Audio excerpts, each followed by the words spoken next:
Hey there, Silver Age Guy here, and today I'm going to be showing you my X-Men collection. If you watched my first video, you know that most of these books were bought off the rack at the Mars drugstore, which was about 3 blocks from my house, back between 1962 and 1966. Others I'm trying to fill in bit by bit from comic conventions, or if I travel, I'll visit a local comic shop, or eBay, or some of the auction sites. But most of these books were mine, bought live back in the early 60s. First, a little note about condition. Some of these books my early books are really roughed up.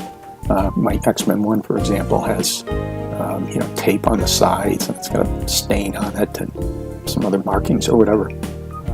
Because I did buy this comic off the rack in 1963, and it probably was read by 5 or 6 of my friends and went passed back and forth, and I probably read it 50 times. So not in the greatest condition, but it is mine, and it is a number 1, so I'm happy with it.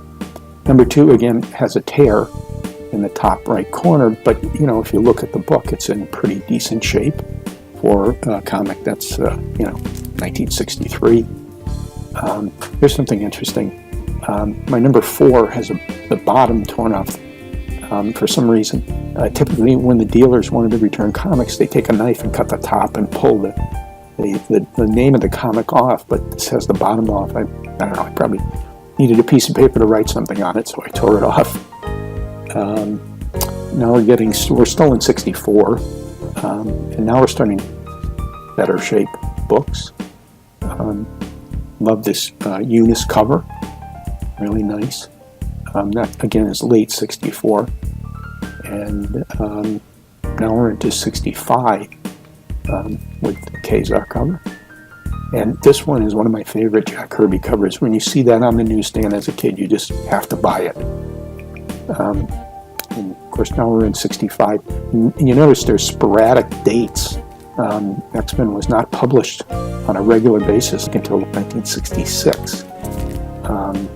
So that's why you see the date skips, even though the numbers are in sequence.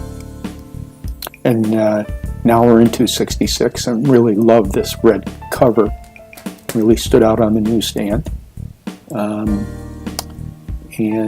these are all, once again, 1966 books.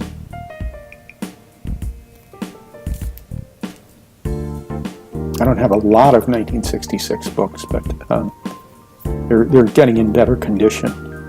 And now you're going to notice a change in the cover. Angel goes away for a title splash, and then doesn't return, and instead Professor X is up there. Angel not represented.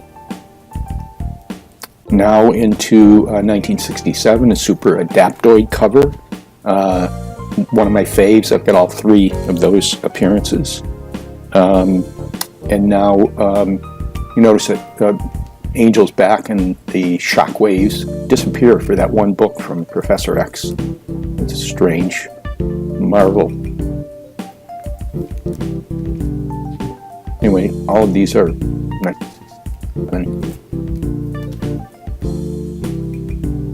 and then in the first issue in 1968 is the new costumes, the new X-Men. And now we're in 1968, and of course there's always something going on. Somebody dies, they end, but lo and behold, they come back somehow.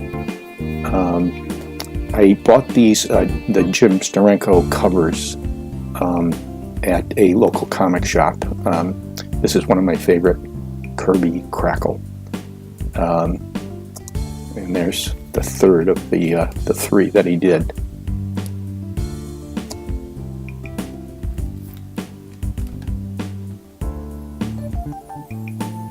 And now here's another interesting thing. This is like 4 books later, and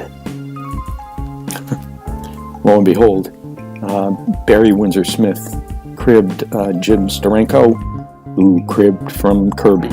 So that's some great Marvel lineage.